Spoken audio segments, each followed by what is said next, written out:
வணக்கம். இது people English series. இந்த வீடியோல நம்ம பார்க்க போறது ஒரு இன்ட்ரெஸ்டிங்கான ஃப்ரேஸ். இந்த ஃப்ரேஸை யூஸ் பண்ணி நீங்க லாங் சென்டென்சஸ் ஈஸியா ஃப்ரேம் பண்ணலாம். அதே மாதிரி உங்களுடைய டே டு டே கான்வர்சேஷனுக்கு ரொம்பவே யூஸ்ஃபுல்லான ஒரு ஃப்ரேஸ். நாம என்ன மாதிரி சிச்சுவேஷன்ல யூஸ் பண்ற ஃப்ரேஸ் அப்படின்னு பார்த்தோம்னா, சொல்லி வச்ச மாதிரி, மூக்குல வேத்த மாதிரி இப்படிலாம் நம்ம சொல்லுவோம் இல்லையா? நான் வந்து சாப்பிட உட்கார்ந்தா சொல்லி வச்ச மாதிரி என் குழந்தை அழ ஆரம்பிச்சுரும். இப்படி நம்ம சொல்லுவோம். அதே மாதிரி சில சமயங்கள்ல அன்னாயிங்கா நாங்க வெளில ஷாப்பிங் போனோம். சொல்லி வச்ச மாரி அவன் அங்கேயே வந்துட்டான். அப்படி நம்ம சொல்றோம் இல்லையா? ஸோ அதே மாதிரி மூக்குல வேத்த மாதிரி அப்படி நம்ம சொல்லுவோம் இல்லையா? மூக்குல வேத்த மாரி கரெக்ட்டா அங்கேயே வந்துட்டான். அப்படி சொல்லுவோம். ஸோ இந்த மாரி சொல்றதுக்கான phrase "as if on cue" "as if on cue" அப்படியே எக்ஸாக்ட்டா அந்த மாரி சொல்லி வச்ச மாதிரி, மூக்குல வேத்த மாரி இதுக்குன்னே உள்ள ஃப்ரேஸ் இது. நீங்க இத வந்து ஷூர் எனஃப் அப்படின்னு நம்ம முன்னாடி ஒரு வீடியோ போட்டிருந்தோம். அது கூட கன்ஃப்யூஸ் பண்ணிக்க வேண்டாம். ஷூர் எனஃப் அப்படின்னா, நான் இப்படி நெனச்சேன், அதே மாதிரி நடந்துச்சு. நான் இப்படி சொன்னேன், அதே மாரி நடந்துச்சு அப்படின்னு சொல்றதுக்கு நம்ம யூஸ் பண்ணோம்.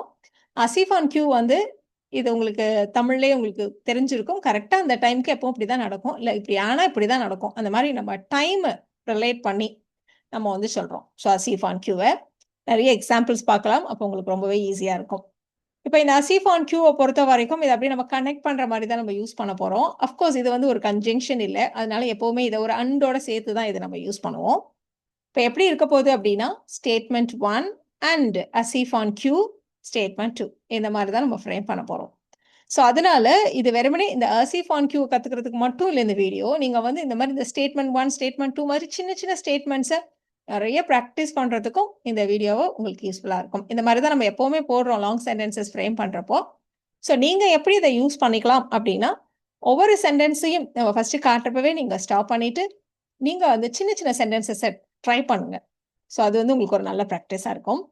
இப்போ எக்ஸாம்பிளுக்கு, இப்ப சொன்ன மாதிரி நாங்க வெளில ஷாப்பிங் போனோம். கரெக்ட்டா சொல்லி வச்ச மாரி அவன் அங்கேயே வந்துட்டான். அப்படின்னு நம்ம சொல்லப் போறோம். நாங்க எங்க போனாலும் வரான். ஷாப்பிங் போனோம் சொல்லி வச்ச மாரி அங்கேயே வந்துட்டான். இப்படி நம்ம சொல்லுவோம் இல்லையா? ஸோ இததான் நம்ம சொல்லப் போறோம். ஸோ நீங்க எப்படி ஃப்ரேம் பண்ணணும்? நாங்க வெளில ஷாப்பிங் போனோம். அவன் அங்க வந்தான். இப்படிதான் நம்ம சொல்லுவோம் இல்லையா? ஸோ இந்த 2 சென்டென்ஸஸ தனித்தனியா ஃப்ரேம் பண்ணிட்டு, அண்ட் அஸ் இஃப் ஆன் கியூவ நம்ம நடுவுல போடப் போறோம். அவ்வளோதான். அப்ப நாங்க வெளியில ஷாப்பிங் போனோம். ஷாப்பிங் போறதுன்னா வென்ட் ஷாப்பிங் அவ்வளோதான். கோ ஷாப்பிங் அப்படின்னு தான் நம்ம சொல்லுவோம். கோ ஃபார் ஷாப்பிங்லாம் இல்ல. அதனால வி வென்ட் அவுட் வெளியில அப்படின்றதுனால ஒரு அவுட் சேர்த்துட்டு இருக்கோம். We went out shopping. அவன் அங்கேயே வந்துட்டான். இந்த மாதிரி வர்றதெல்லாம் நம்ம வந்து கம்ன்ற வார்த்தைய வச்சு சொல்ல மாட்டோம். இந்த மாதிரி இடங்கள்ல நம்ம வந்து ஷாப் அப்படின்ற ஃப்ரேஸ் வச்சு சொல்லுவோம். இதுதான் வந்து ரொம்ப காமன், நேச்சுரல். அதனால தான் அத நம்ம யூஸ் பண்ணியிருக்கோம். ஸோ ரொம்ப கொஞ்சம் சர்ப்ரைஸா இல்லன்னா ஷாக்கிங்கா கரெக்ட்டா அங்க வந்துட்டான். அந்த மாரிலாம் சொல்றப்பலாம் நம்ம வந்து ஷோ அப் தான் சூட்டபிளா இருக்கும். அப்ப ஹி ஷோட் அப் தேர். அவன் அங்கேயும் வந்துட்டான். அந்த மாரி எம்ஃபசைஸ் பண்ணணுமானா, டூ, அஸ் வெல், ஆல்சோ இந்த மாரிலாம் நம்ம சேர்த்துக்கலாம்.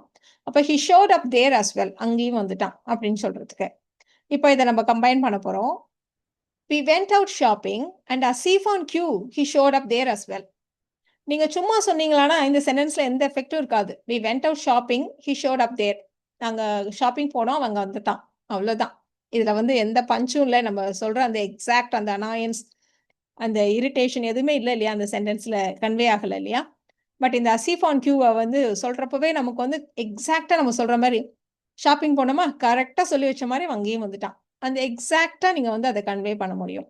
So we went out shopping and as if on cue, he showed up there as well. அப்படி சொல்லுவோம். இப்ப அடுத்த எக்ஸாம்பிள்க்கு, இது ரொம்ப காமன். எல்லா அம்மாவும் சொல்றது. "அவ்ளோ நேரம் சும்மா இருக்கும். நான் அப்பதான் சாப்பிட உட்காருவேன், குழந்தை அழ ஆரம்பிச்சுரும்." அப்படி சொல்லுவோம் இல்லையா? ஸோ ஜெனரலா எப்பவுமே அப்படி சொல்லப் போறோம். ஸோ எப்பவுமே நடக்கிற விஷயம்ன்றனால இத நம்ம வந்து சிம்பிள் பிரசன்ட் டென்ஸ்ல சொல்லுவோம்.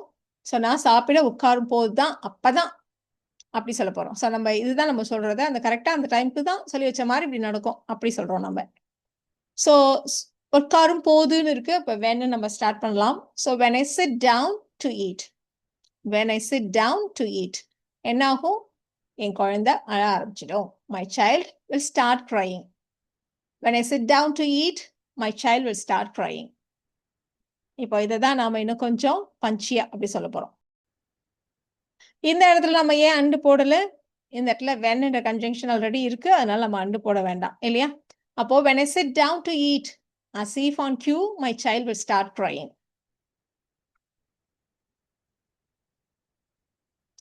இந்த மாதிரி நம்ம எப்பவுமே சொல்ற சென்டென்சஸ் தான் இது எல்லாமே. ஏதாவது ஒண்ணு வந்து நல்லா இப்ப தான் ஒர்க் பண்ணிட்டு இருக்கு அப்படின்னு நெனச்சேன். சொல்லி வச்ச மாரி போயிடுச்சு. அப்படி சொல்லுவோம் இல்லையா?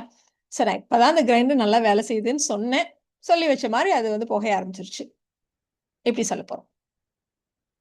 ஸோ ஃபர்ஸ்ட் இந்த ஃப்ரேம் பண்ணிக்கலாம். என்று சொன்னேன். அத நம்ம ஃபர்ஸ்ட் ஸ்டார்ட் பண்ணிடுவோம். இதே இடத்துல நீங்க பாஸ் பண்ணிட்டு நீங்க அப்படியே கூட ட்ரை பண்ணலாம். முடிஞ்ச அளவுக்கு ட்ரை பண்ணி பாருங்க. சரி. நான் இப்ப தான் கிரைண்டர் சரியா வேலை செய்யுதுன்னு சொன்னேன். சொன்னேன். அதுதான் நம்ம ஸ்டார்ட் பண்ண போறோம். அப்போ ஐ ஜஸ்ட் செட் இப்ப தான் சொன்னேன். ஐ ஜஸ்ட் செட் என்னன்னு சொன்னேன்? இந்த கிரைண்டர் நல்லா வேலை செய்கிறதுன்னு. பாஸ்ட் இல்லையா? The grinder was working perfectly.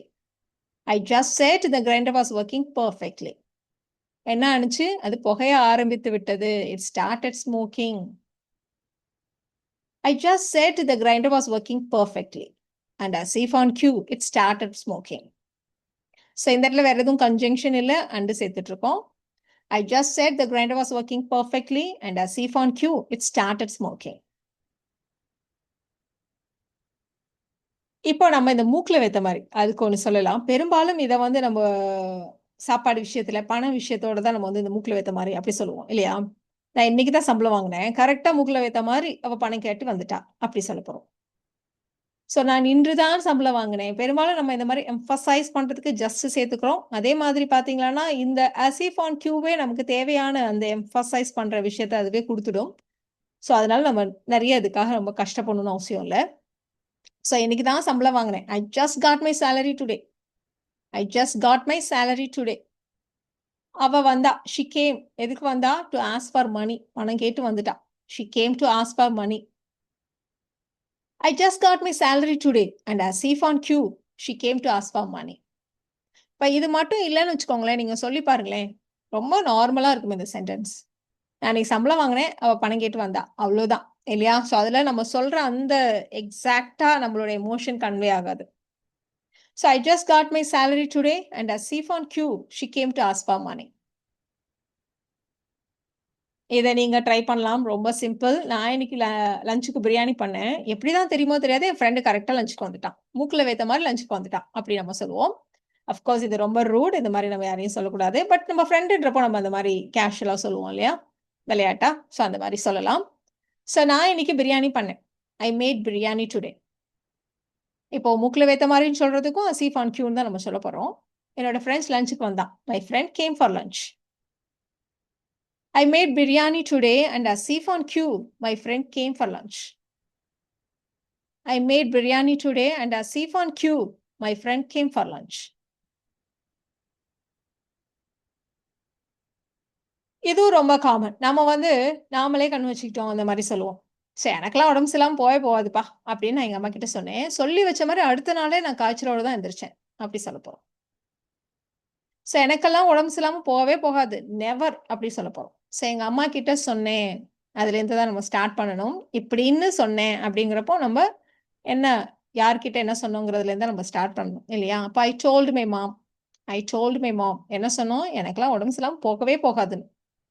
எப்பவுமே எனக்கு உடம்பு சரியில்லாம போகாதுன்னு. அப்போ never. I never get sick. I told my mom. I never get sick.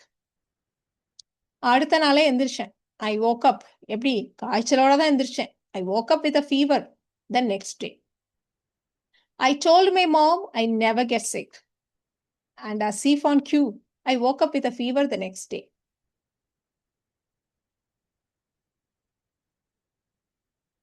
இந்த மாதிரி நீங்க ஏகப்பட்ட சென்டென்சஸ் சொல்லலாம். வீடு எவ்வளோ அமைதியா இருக்குன்னு இப்பதான் நினைச்சிட்டு இருந்தேன். சொல்லி வச்ச மாதிரி நீங்க 2 பேரும் சண்டை போடுறீங்க. அப்படி சொல்லுவோம். வீட்ல யாராவது 2 பேர் எப்ப பார்த்தாலும் சண்டை போடுவாங்க. அப்பா எனக்கு ஒண்ணும் சண்டை இல்ல. அமைதியா இருக்கு. அப்படின்னு இப்பதான் நினைச்சிட்டு இருந்தேன். நீங்க 2 பேரும் ஆரம்பிச்சிட்டீங்க. அப்படி நம்ம சொல்லப் போறோம். சோ வீடு அமைதியா இருக்கிறது என்று நினைத்துக் கொண்டிருந்தேன். நினைத்துக் கொண்டிருந்தேன். அங்கேருந்து ஸ்டார்ட் பண்ணுவோம். So I was thinking. I was just thinking. இப்பதான் நினைச்சிட்டு இருந்தேன். I was just thinking. எவ்வளவு அமைதியா இருக்குன்னு. How quiet the house is. நீங்க 2 பேரும் யூ 2 ஆர் ஃபைட்டிங் அகைன். நீங்க ஏதோ 2 பேரும் திரும்ப சண்டை போடுறீங்க. You 2 are fighting again. So இந்த சென்டென்சஸ் நீங்களே பார்க்கலாம். அப்படியே இந்த லாங் சென்டென்சஸ பிரிச்சுட்டு ஸ்மால் ஸ்மால் சென்டென்சஸ் நீங்க ஃப்ரேம் பண்ணுங்க. அதுவே உங்களுக்கு ஒரு நல்ல பிராக்டிஸ் தான். அப்புறம் கம்பைன் பண்ணுங்க. So I was just thinking how quiet the house is. And as if on cue, you two are fighting again.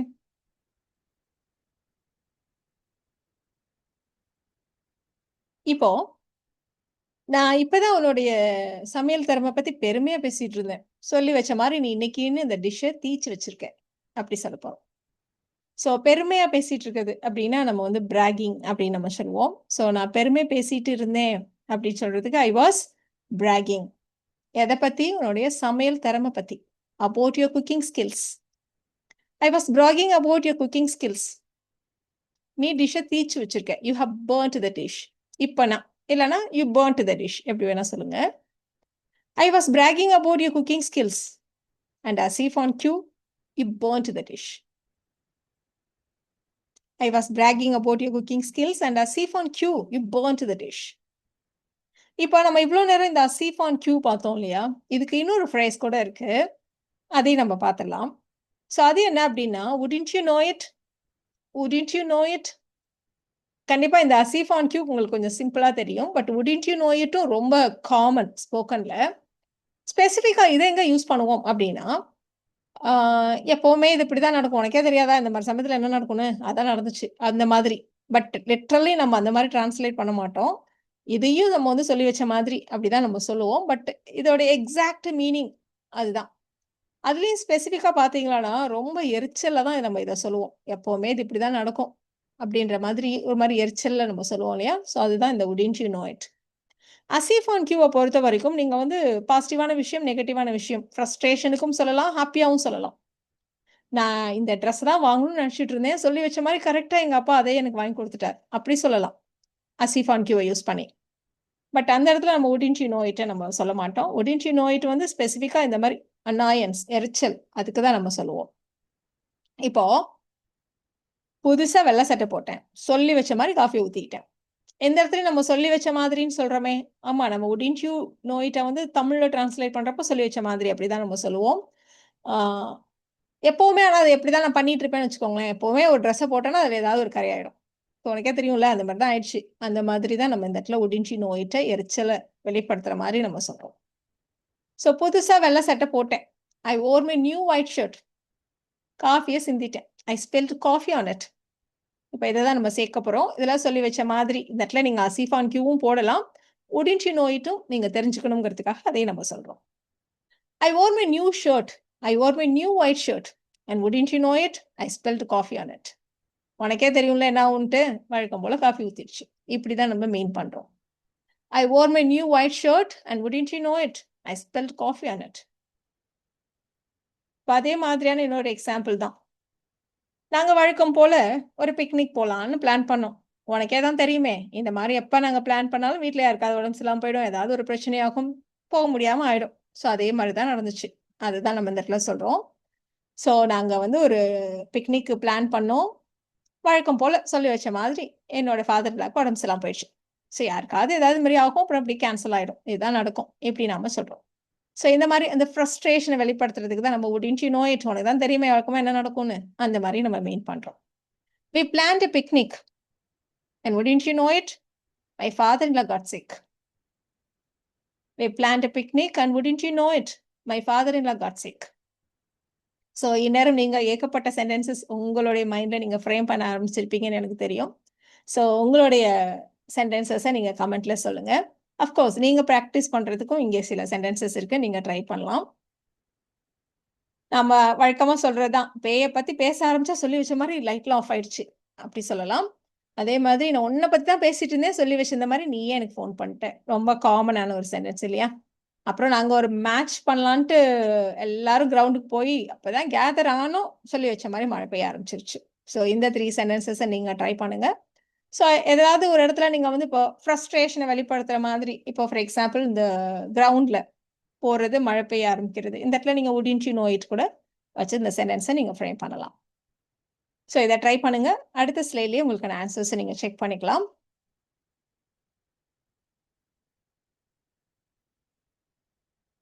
உங்களுக்கான ஆன்சர்ஸ் பார்த்துடலாமா?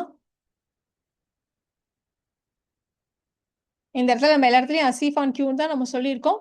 நீங்க இப்ப இந்த கடைசி சென்டென்ஸ்ல வுடன்ட் யூ நோ இட் கூட அந்த இடத்துல சூட்டபிளா தான் இருக்கும். பட் மத்த இடத்துல நீங்க வந்து வுடன்ட் யூ நோ இட் வந்து கரெக்ட்டா இருக்காது. ஸோ இந்த வீடியோல நாம as if on cue and wouldn't you know it இத எப்படி யூஸ் பண்றது அப்படின்றத பத்தி நிறைய எக்ஸாம்பிள்ஸோட டீட்டெயிலா தெரிஞ்சுக்கிட்டோம். இந்த வீடியோ உங்களுக்கு யூஸ்ஃபுல்லா இருக்கும்னு நினைக்கிறேன். Thank you so much.